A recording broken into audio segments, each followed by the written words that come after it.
आज हम उस विषय पर चर्चा करने जा रहे हैं जो आध्यात्मिक मार्ग के पथिकों के लिए कवच के समान है। हम सभी परमात्मा का नाम लेते हैं, जप करते हैं, कीर्तन करते हैं, लेकिन प्रश्न यह उठता है कि वर्षों तक नाम जपने के बाद भी हमारे भीतर प्रेम के अश्रु क्यों नहीं आते, हृदय का पाषाण क्यों नहीं पिघलता? इसका उत्तर है नाम अपराध। जैसे एक बर्तन में छेद हो तो उसमें कितना भी अमृत डालो वो टिकता नहीं है, वैसे ही यदि हमारे जप में अपराध के छेद हैं तो नाम प्रभु की कृपा हमारे हृदय में नहीं ठहरती। 1. नाम अपराध क्या है? पद्म पुराण में स्पष्ट रूप से 10 प्रकार के नाम अपराधों का वर्णन किया गया है। नाम और नामी भगवान में कोई भेद नहीं है। जब हम पवित्र नाम का उच्चारण करते हैं और साथ ही कुछ ऐसी मानसिक या शारीरिक क्रियाएं करते हैं जो भक्ति के प्रतिकूल हैं, तो उसे नाम अपराध कहा जाता है। यह आध्यात्मिक प्रगति का सबसे बड़ा अवरोधक है। श्रील जीव गोस्वामी के अनुसार अपराध का अर्थ है वह कार्य जो भगवान की प्रीति के विरुद्ध हो। 2. 10 नाम अपराध विस्तृत व्याख्या। प्रथम अपराध साधु निंदा भाव, जो संत भगवान के नाम का प्रचार कर रहे हैं उनकी निंदा करना। प्रवचन भक्तों, भगवान स्वयं कहते हैं कि वे अपनी निंदा सह सकते हैं, लेकिन अपने भक्त की निंदा कभी नहीं। जैसे माता पिता अपने बच्चे की बुराई करने वाले को कभी पसंद नहीं करते, वैसे ही भगवान अपने शरणागत भक्तों के प्रति अपराध को अक्षम्य मानते हैं। द्वितीय अपराध शिव विष्णु में भेद या देवों की स्वतंत्र सत्ता मानना। भगवान विष्णु या कृष्ण के नामों को शिव जी के नामों के समान समझना या उन्हें अलग स्वतंत्र ईश्वर मानना। यहां तत्व की समझ महत्वपूर्ण है। भगवान एक ही हैं, उनके रूप अनेक हैं। तृतीय अपराध गुरु की अवज्ञा।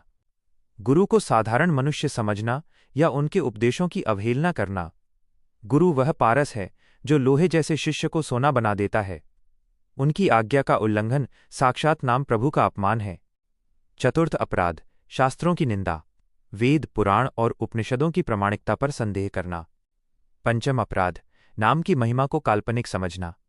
शास्त्रों में नाम की जो महिमा बताई गई है, जैसे एक बार नाम लेने से सारे पाप धुल जाते हैं, उसे अतिशयोक्ति या केवल प्रोत्साहन समझना। यह नाम की शक्ति पर अविश्वास है। षष्ठ अपराध नाम के बल पर पाप करना, सबसे भयंकर भाव, मैं शाम को माला कर लूंगा तो दिन भर के पाप कट जाएंगे। प्रवचन यह सबसे खतरनाक मानसिक स्थिति है। अग्नि ठंडी को दूर करती है, लेकिन यदि कोई जानबूझकर बर्फ हाथ में लेकर आग के सामने बैठे तो उसे गर्मी नहीं मिलेगी।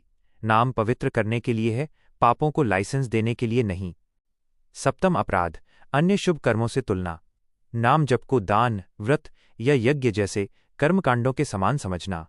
नाम साधन नहीं, साक्षात साध्य है। अष्टम अपराध अश्रद्धालु को उपदेश देना। जिसकी श्रद्धा नहीं है उसे हठपूर्वक नाम की महिमा बताना। इससे वो नाम की निंदा करेगा और दोष आपको लगेगा। नवम अपराध नाम की महिमा सुनकर भी उसमें रुचि न लेना। सब कुछ जानने के बाद भी जप में आलस्य करना और संसार की नश्वर वस्तुओं में ही आसक्त रहना। दशम अपराध अहं और मम का त्याग न करना। नाम जपते हुए भी ये सोचना कि मैं ये शरीर हूं और ये वस्तुएं मेरी हैं। अहम भाव ही भगवान और हमारे बीच की दीवार है। 3. नाम अपराध से बचने के उपाय।